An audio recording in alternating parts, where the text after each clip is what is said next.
assalamu alaikum. Wa alaikum assalam. To wata langa na gani a hannunka wannan shin abinci ne a cikinta ko kuma menene? Wannan ba abinci bane amma yana zaman tamkar abinci, yana zaman tamkar ruhin asirin Allah na kowane lokaci. Za a yi aure da shi, za a yi mata da shi, za a yi 'ya'ya da shi, za a yi gida da shi, za a yi mota da shi. To da farko kafin ka buɗa min langa ina son san me ainihin sunanka. Sunana Ahmadu.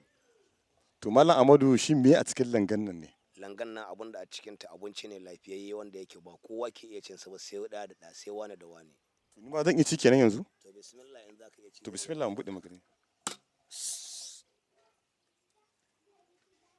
To na gani a rufe shi. Na gani. Ya isa. Wannan maciji na gani. To a matsayinka na dan adam ya aka yi alaka ka ta zama da maciji? Matsayina na dan adam halaka ta zama da maciji.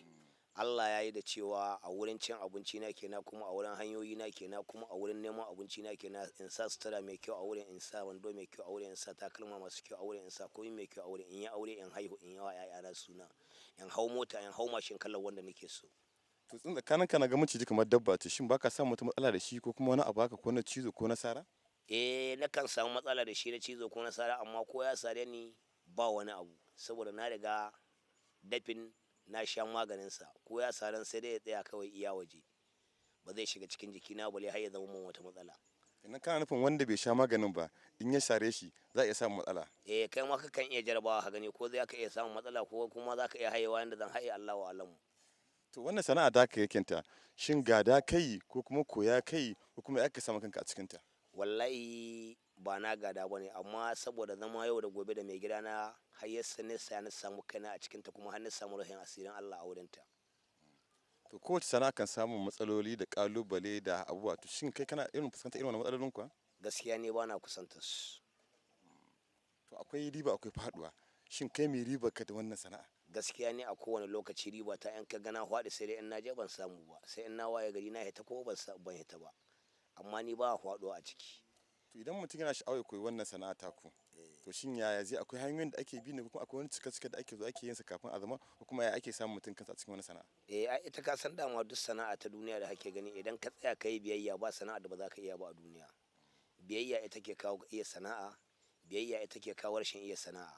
In ba ka da biyayya kuma ba za ka iya sana'a ba, in kuma kana da biyayya za ka yi sana'a. Yawwa, yau ko da shago za a buɗe ma, in ba ka da biyayya mai shagon nan in ya ga alamar kai mai albazaranci ne zai iya korar ka wurin, ya ce ka tafi, kai ba mai neman arziki ba ne, ko ba haka ba. Shi kamar maciji shi me abincinsa? Maciji baya da wani abinci wanda ya wuce nama a doron duniya. Naman nan da ka gani kana ci gasashe, shi yana cin ɗanye. To yanzu wace shawara za ka ba matasan da ba sa yin sana'a kan su tashi su nemi na kansu?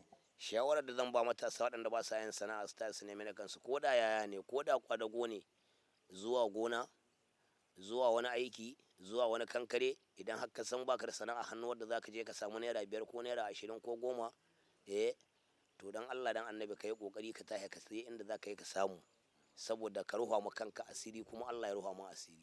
To ce godiya ke wa jama'a da suke kallon ka suke sauraron ka a yanzu? Ina musu godiya na cewa sun kallan da kan abun da yake sana'ata ne, kuma na samu ci gaba a wurin sana'ata.